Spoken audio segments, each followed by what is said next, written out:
see you guys in the dark.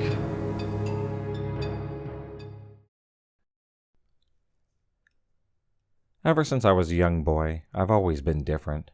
Not psychotic, demonic, or anything like that. Just not like the rest. I look different, and I act different. I dress different. I think differently. This made it easy for beautiful people of the world to mess with me. A lot. It used to bother me growing up, but as I've gotten older, not so much. Now I just look at the source and think, screw them, they'll be dead soon anyways. I've never been too lucky with the ladies either. So after years of failed relationships, I found myself alone, friendless, and living in a 20-year-old trailer that I'm renting with a friend of a friend. It doesn't really matter who.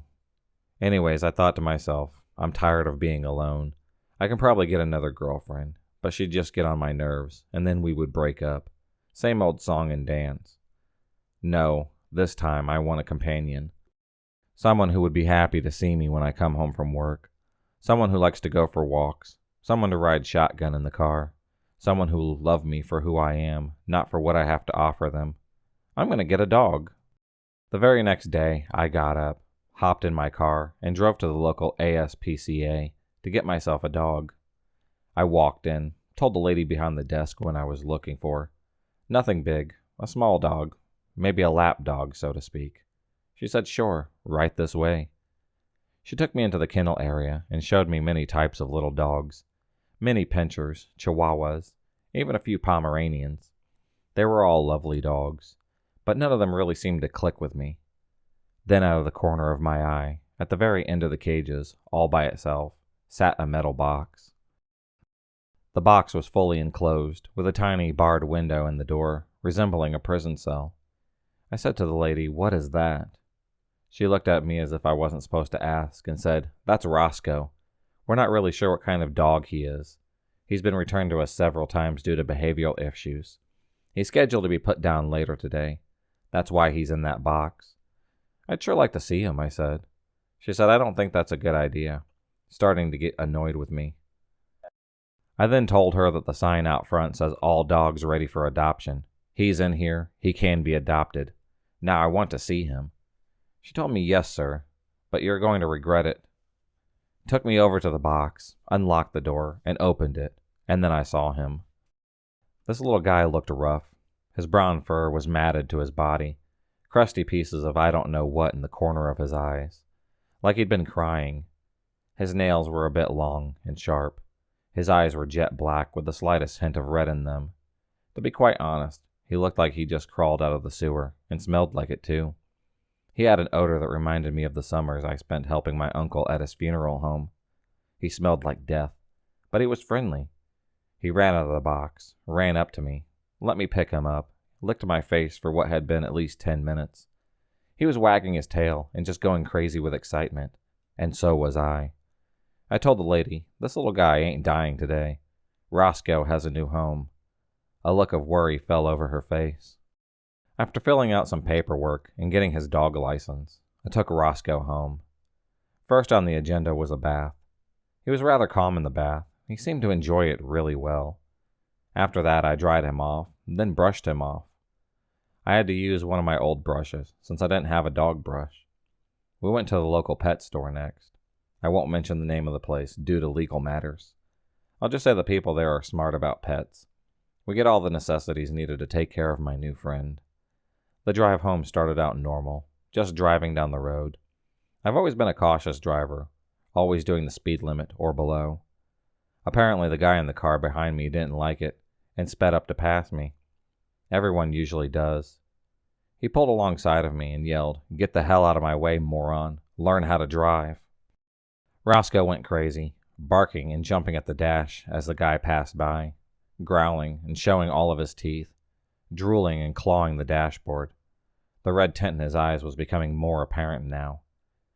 He began banging his head against the windshield in a crazed attempt to get at the guy, hitting it so hard that it split his forehead open, blood running down his face and the windshield and the dash. Oh my God, what the hell is happening? Roscoe, just calm down. Stop! I finally had to pull to the side of the road. Roscoe was still frantic. I threw an old shirt over him so he didn't see and grabbed him. I told him that it was okay, over and over again. His body went limp. I thought that he was dead. I pulled the shirt from over him, and the second I did, his eyes had opened, and he was wide-eyed and bushy-tailed and ready to play, like nothing ever happened. What the hell? I took the shirt and held it over his forehead, stopping the blood. I washed him up fully when we got home, cleaning the dashboard and windshield as well. We spent the rest of the day playing in the yard and hanging around the house so that we could get used to his new home. The trailer park that I live in isn't the best place to live. The lot rent is cheap, but that's the only good thing about it. It's a dirt road, in a U-shape with trailers running parallel with the road on both sides. This is apparently where the term trailer trash came from. It's not that the people are bad or anything. It's just cleanliness isn't their way of life.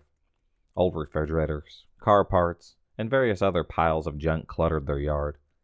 The trailer at the end, in front of the park, had been raided a couple of times by local police. There's always cars pulling in and out of there. I think that they're selling drugs, but that's none of my business. In the middle of the park is what the park manager calls a playground. It consists of an old beat-up swing set, rickety metal slide, and a sandbox that most of the cats around here use as a litter box. Most of the older folks here just sit out there and talk all day. No kids ever play. Who can blame them? It's a lawsuit waiting to happen. The night I realized Roscoe was the perfect friend for me came about 2 months later. That night, while taking him for a walk around the park before going to bed, we passed the old playground. Something told me not to cut through there, just complete the circle around the park and go home. But it was close to my house, and I was really tired. At the playground, there were 2 guys that I'd never seen before, in black hoodies, just hanging out. One on the swing, and the other on the slide. As I passed them, I heard the guy on the swing say, "Nice dog. Can I pet him?" I said sure, as the one guy bent down to pet Roscoe. I heard the cocking of a gun, and felt the barrel press hard against the back of my neck. "Give me your freaking money or you're dead." The guy from the slide, who now had a gun, said. The other guy leaped up and grabbed me and slammed me against the slide, dropping the leash in the process. What happened next sent shivers down my spine and filled me with excitement at the same time. Roscoe went insane. His eyes turned bright red, skipping and growling and clawing part, and went straight for the guy's neck. He leapt up from a sitting position, grabbed the guy's throat, digging his claws into the side of his neck and ripping out his voice box with his teeth, blood spewing everywhere as the guy fell to the ground. Roscoe was still attached. The guy with the gun ran like a bitch, and the guy on the ground was gasping for air, blood pouring out of his mouth, and the hole in his throat as he choked on it. He tried to hit Roscoe to get him off, but the boy was relentless, biting and clawing at the guy's face, ripping and tearing his eyes out. Part of his cheek and his entire nose went to the socket. Maybe I'm wrong for this, but I really don't care. After years of being messed with by assholes like this, it was great to finally get some revenge. I started chanting Roscoe on, "Get him, boy! Get him! Kill that piece of shit!" And that's just what he did. As the guy took his last breath, Roscoe stepped back and fell over. His body was limp and lifeless, blood covering his snout, with pieces of flesh and eyeballs hanging from his mouth. 2 seconds later, he sprung back to life, happy and energetic, chewing on the eyeball pieces like a play toy.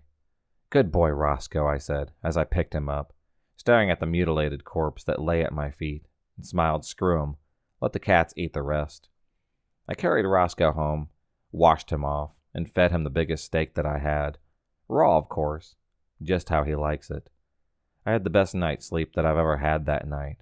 Roscoe by my side. Homicide detectives and police flooded the park the day after, going door to door looking for witnesses as to what happened.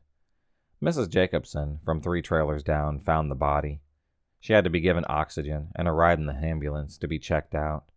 It traumatized her so bad.